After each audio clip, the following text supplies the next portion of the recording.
सबसे पहले मैं कठुआ के तमाम पत्रकार बंधुओं का जो आज यहाँ पर पहुँच पाए हैं बड़े शॉर्ट नोटिस में, और सबका स्वागत करता हूँ। और तमाम हमारे बार मेंबर्स का जो इतने शॉर्ट नोटिस पर आज यहाँ पर मेरी पत्रकार वार्ता में शामिल हुए हैं, मैं सबका स्वागत करता हूँ।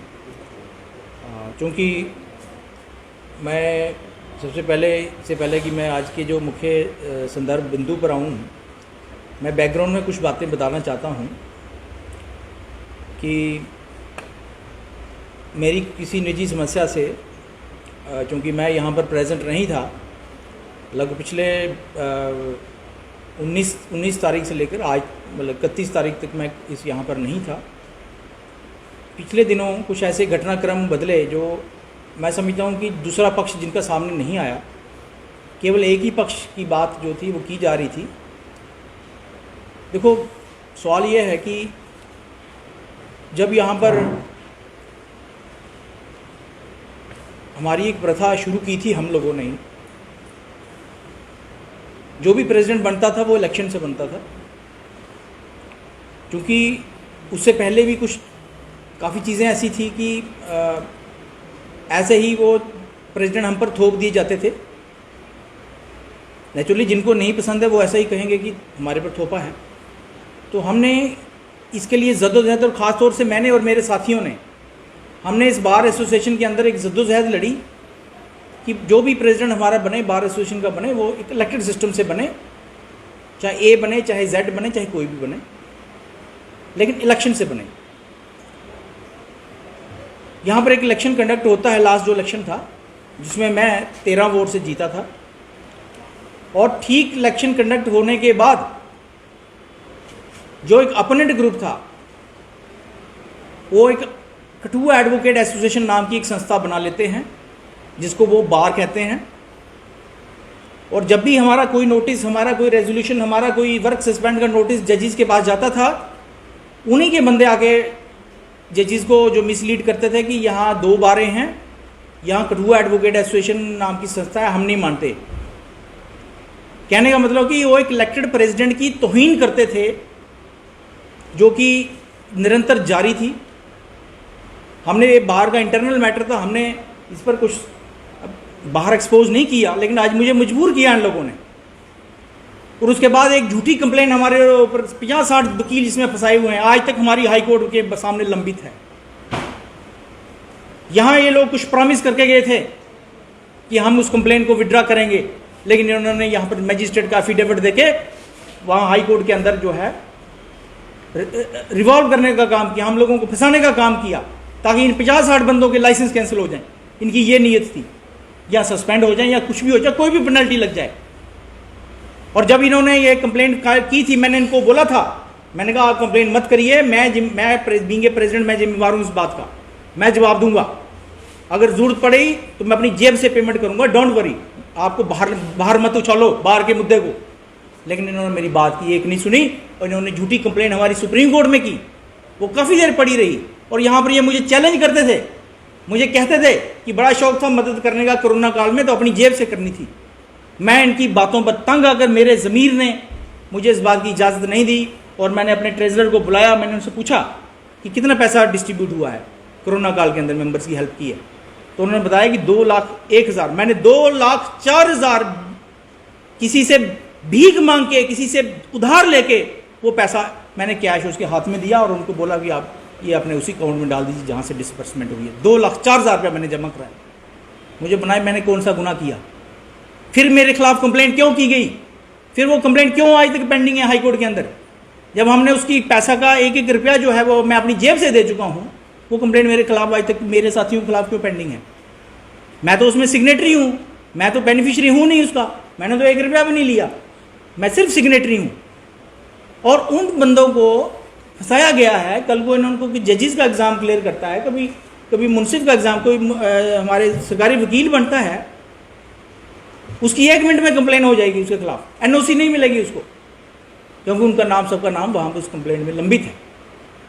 और जब ये इंटरनल मामले हाई कोर्ट में चल रहे हैं, और हाई कोर्ट की जो डिसिप्लिनरी कमेटी के पास जो कंप्लेंट फॉरवर्ड हुई है सुप्रीम कोर्ट ऑफ इंडिया से, उस कमेटी के पास जो है आप सारी, वो बार काउंसिल की कमेटी है, वो बार काउंसिल की सारी पावर उसके पास है। जब तक कि वो कमेटी जो है उसका कोई निर्णय नहीं हो जाता, आप 50-60 बंदों का मान लीजिए, अब हम इलेक्शन करा देते हैं, उधर से निर्णय आता कि 60 बंदों का licence cancel, what is the fun of that election? और इस बात की क्या गारंटी है कि कल को कोई उंगली नहीं उठाएगा, और इनका तो मैटर सब जुडिस है, ये तो वोटिंग में पार्टिसिपेट ही नहीं कर सकते, ना ये इलेक्शन लड़ सकते हैं। फिर इलेक्शन करवाना किस लिए है? किसके लिए इलेक्शन करवाना, मुझे बताएं ना। जब आपने इलेक्टेड प्रेसिडेंट को मानना नहीं है, जब आपने उसके सामने कठुआ एडवोकेट एसोसिएशन नाम की संस्था खड़ी कर देनी है, तो फिर आप क्या एक्सपेक्ट करते हो कि आपके ग्रुप से अगर कोई बंदा जीतेगा तो दूसरा ग्रुप आपको एक्सपेक्ट करेगा? ये कहते हैं चैरिटी बिगिन्स एट होम। अगर किसी को कहना है भाई मीठा मत खाना, तो पहले खुद मीठा छोड़ना पड़ता है। अगर ये एक्सपेक्ट करनी है कि दूसरे लोग हमारी इज्जत करें, पहले उसकी इज्जत करनी पड़ती है, क्योंकि ये give respect and take respect, ये सीधा सा फार्मूला है। आप किसी की रिस्पेक्ट करोगे तो आपको रिस्पेक्ट मिलेगी, लेकिन आप किसी की तौहीन करोगे, किसी के पीठ पीछे बातें करोगे, पीठ पीछे शुरा भोंकोगे, जैसे मेरे भोंका इन लोगों ने, मेरा क्या इंतजार नहीं कर सकते आप लोग? मैं पूछना चाहता हूं इनसे, आपने यहां पर फ्रॉड किया, आपने बार में सर्कुलेट किया नोटिस, ये मेरे सारे मेंबर गवाह इस बात के, उसमें लिखा कि हम टोल प्लाजा के इशू पर इकट्ठे हो रहे हैं, टोल प्लाजा के इशू पर मीटिंग बुलाई जा रही है, YRS UR राजपूत सभा के मुद्दे पर मीटिंग बुलाई जा रही है, और मीटिंग यहां पर इलेक्शन कंडक्ट करने की कोशिश करते हैं अंदर। टोल प्लाजा की बात ही नहीं, UR राजपूत सभा की बात ही नहीं, और यहां पर इलेक्शन की बातें चल पड़ती हैं, और बिना मेरा वेट किए, मेरा इंतजार किए। मेरे पास पावर है भाई, मैं जवाबदेह हूं। कल को इस बार रूम में चोरी हो जाती है, पर्चा मेरे पर लगना है, इन पर नहीं लगना किसी पर। हाई कोर्ट में जवाबदेह मैं हूं, वहां मैं केस भुगत रहा हूं, मेरी टीम भुगत रही है, वहां पर एज ए प्रेसिडेंट मैं रिकॉग्नाइज हो रहा हूं हाई कोर्ट के सामने, ये लोग नहीं रिकॉग्नाइज हो रहे हैं।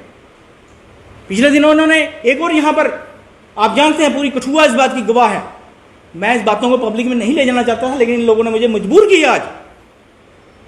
पिछले दिनों मैं being a president bar association की कैंटीन की रिकवरी करा रहा था, एक बंदा जो मेरा टेनेंट था वो पैसे नहीं दे रहा था, हमने इसको नोटिस भेजा, इन लोगों ने इसको शायद ही इनको कोई किराया नहीं देना है, किराया में आजाद शत्रु ने लेना था क्या? फिर SC/ST एक्ट का झूठा पर्चा मेरे ऊपर क्यों? ये लोग सब साजिश में। और बाद में आपने देख लिया 4 दिन बाद उसी बंदे ने आपके सामने बयान दिया कि मुझे पता नहीं था कंप्लेंट के अंदर क्या लिखा हुआ है। तो कंप्लेंट ड्राफ्ट किसने की? क्या उससे सवाल नहीं पूछा जाएगा? ये इशू पेंडिंग है, ये मेरे अकेले के मसले नहीं है, ये बार के मसले हैं। इलेक्टेड प्रेसिडेंट के ऊपर SC/ST के एक्ट का पर्चा लगा, वो भी झूठा, वो भी उस आदमी पर जो एक सेकुलर आइडियोलॉजी का बंदा था। तब कहां थे ये लोग जो झूठी मीटिंगें बुला रहे थे बिना कंसेंट के? मेरे वाइस प्रेसिडेंट को नहीं पूछा, मेरे जनरल सेक्रेटरी को नहीं पूछा, किसने बुलाई मीटिंग? अगर 2-4 लोग बेदार हो गए तो कोई बात नहीं, उनसे फर्क नहीं पड़ता मुझे। क्या यही बात का इंतजार कर रहे थे लोग? इनके अंदर इंसानियत नाम की चीज नहीं है क्या? ये इन लोगों के फैमिली में कोई बीमार नहीं होगा क्या? इन लोगों की फैमिली में किसी को प्रॉब्लम नहीं आएगी? कौन सा मौका चुना इन लोगों ने? मैं पूछना चाहता हूं, ये कौन सा मौका था और कौन सा भाई? कैसे बन गए प्रेसिडेंट? मेरे पास पावर है, और आपने कैसे सोच लिया मैंने इलेक्शन लड़ना है या नहीं लड़ना है? आप कैसे डिसाइड कर सकते हो ये बात? जब तक मामला हमारा हाई कोर्ट में पेंडिंग है तब तक गाड़ी आगे नहीं चलने वाली। विड्रा करो ना गाइस। किसने बोला? हमारी पास लास्ट जनरल हाउस मीटिंग हुई थी लास्ट ईयर, सबने एक ही बात में बोला था भाई कंप्लेंट विड्रा होनी चाहिए, आप अपनी कठुआ एडवोकेट एसोसिएशन को डिसॉल्व करो। वो आपने डिसॉल्व की नहीं, अब आपने क्या बना ली? एक और संस्था बना ली और नाम दे रहे हैं बार एसोसिएशन। ये बार एसोसिएशन नहीं है, ये कठुआ एडवोकेट एसोसिएशन की बी टीम है। मैं सामने कहता हूं कि आपकी मंशा पर सवाल उठते हैं, सारे बार मेंबर आपके थू थू कर रहे हैं। यह और बात है कि कुछ पर्दे के पीछे रहना चाहते हैं, कुछ पर्दे के सामने नहीं आना चाहते, या उनके अंदर वो उनकी कोई मजबूरी हो सकती है, मैं नहीं कहता। लेकिन सच को सच बोलने वाले, राइट को राइट बोलने वाले, रॉन्ग को रॉन्ग बोलने वाले लोग भी आज इस बार के अंदर जिंदा हैं। और जब तक वो जिंदा हैं, जब तक वो प्रैक्टिस कर रहे हैं, वो यही कहेंगे, रात को रात कहेंगे, दिन को दिन कहेंगे, गलत को गलत कहेंगे, सही को सही कहेंगे। इसलिए हमारा पत्रकार वार्ता बुलाने का मकसद यही था कि हम ये जो एसोसिएशन बनी है, गलत कमेटी बनी है, मेरे पीछे से बनी है, मुझे इसमें कोई कंसल्ट नहीं किया गया, बिना बात के यहाँ पर किसी और मुद्दे पर मीटिंग बुलाई जा रही है और यहाँ पर इलेक्शन की इलेक्शन एक कह रहे हैं कि इलेक्शन हो गया। ऐसे होता है इलेक्शन? कहाँ नोटिफिकेशन आपकी? कहाँ है वोटर लिस्ट? कितने मेंबर हैं आपको पता है? कोई पता नहीं है, किसी के पास जवाब देनी है। मैं सरासर, मेरी पूरी बार यहाँ पर जो बैठी है पूरी बार एसोसिएशन इस बात को खंडन करती है, निंदा करती है कि इस एसोसिएशन का कोई अस्तित्व नहीं, हम इस एसोसिएशन को नहीं मानते। क्योंकि मैं इलेक्टेड हूँ, मैंने इलेक्शन लड़के बनाया है, मैं किसी पार्टिकुलर डिफीटेड कैंडिडेट की चोरी नहीं बना। मैं जो मेरे अपोनेंट कैंडिडेट थे वो कहीं बाहर चले गए, उनको कोई समस्या होगी, वो मेरे पीछे से प्रधान नहीं बना मैं। या 2-4 लोग जो उल्टी सीधी बातें कर रहे थे वो बाहर गए तो मैं चोरी से प्रधान नहीं बना, मैं सबके सामने प्रधान बना था। लेकिन आप लोगों ने सिस्टम खराब किया, आप लोगों ने मेरे कॉन्स्टिट्यूशन पर उंगली उठाई, आपने कहा कि हम कॉन्स्टिट्यूशन को नहीं मानते। क्यों भाई, क्यों नहीं मानते आप कॉन्स्टिट्यूशन को? मानना पड़ेगा आपको, क्योंकि आप लोग लॉलेसनेस में विश्वास करते हो। आप इलेक्शन, आप इस सिस्टम के अगेंस्ट हो कि एक ऑर्गेनाइज तरीके से बार बने। इसलिए इस बार को हम सिरे से खारिज करते हैं, ये कोई बार नहीं है। ना ही मैं अपील करता हूं तमाम पब्लिक से, तमाम अथॉरिटी से कि कोई भी डेजिग्नेट ना करें इनको, क्योंकि ये फर्जी बार बनाई गई है, झूठी बार बनाई गई है। कठुआ एडवोकेट एसोसिएशन की भी टीम बनाई गई है, अभी वो एसोसिएशन डिसॉल्व नहीं हो रही है, टीम बन गई और बिना चोरी से बनी है। इसलिए हम इसकी निंदा करते हैं, खंडन करते हैं। हमारी बार आज भी एग्जिस्ट कर रही है। हाँ, 2-4 लोग उसमें कुछ गद्दार हैं, वो उनकी पहचान की जाएगी, उनसे बात की जाएगी और नए सिरे से जो है वो हम इसको, जो कमेटी है इसको हम रिफॉर्म करेंगे। क्या देखते हैं जो कमेटी फ्रेम किया गया है, क्या उसको डिसॉल्व करना चाहिए? पिछले दिनों भी आपके खिलाफ साजिश हुई थी, क्या देखते हैं आपके पीछे अभी भी फिर से जो है वो साजिश हुई है, क्या कहेंगे? देखिए, ये साजिश केवल अजातशत्रु के खिलाफ नहीं है, ये उस विचारधारा, उस विचार के खिलाफ है जो एक डेवलपमेंट चाहता है। मुझे कुर्सी का लालच नहीं है। मैं एक और बात क्लियर कर देना चाहता हूँ, अगर मेरे पर कुछ लोग एलिगेशन लगाया जिन लोगों ने कि इसको कुर्सी का कोई लालच है, मेरे को कुर्सी का कोई लालच नहीं है, ना पहले था ना आगे रहेगा। जिंदगी में हमने कोई लालच नहीं किया। बड़े होते हैं हमारे पास, बड़े होते हैं काम करने के लिए, नहीं भी होता तब भी क्या है, मैं फाइटर आदमी हूँ, लड़ने वाला आदमी हूँ। मैं 2008 में मैं अकेला चला था, मेरा किसी ने साथ नहीं दिया था, तब मैं कुछ भी नहीं था बाहर के अंदर। तो आज तो हमारे साथी हैं, बोलने वाले लोग हैं, किसी से कॉम्पिटेंट लोग हैं, जोशीले लॉयर हैं, इंडिपेंडेंट लॉयर्स हैं, लोगों के केस लड़ते हैं, लोगों को जस्टिस प्रोवाइड करते हैं। हमारी बहनें हैं बैठी हुई यहाँ पर, ये औरतों के लिए संघर्ष करती हैं।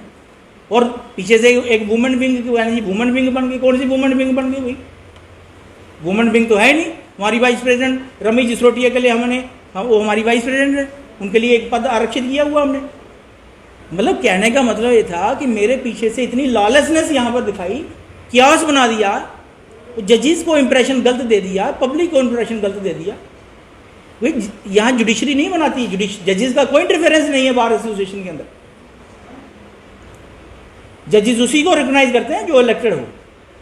ऐसे 4-10 बंदे खड़े हो गए, कोई और प्रेसिडेंट बन जाए तो वो एक ग्रुप का प्रेसिडेंट हो सकता है, बार एसोसिएशन का प्रेसिडेंट नहीं हो सकता।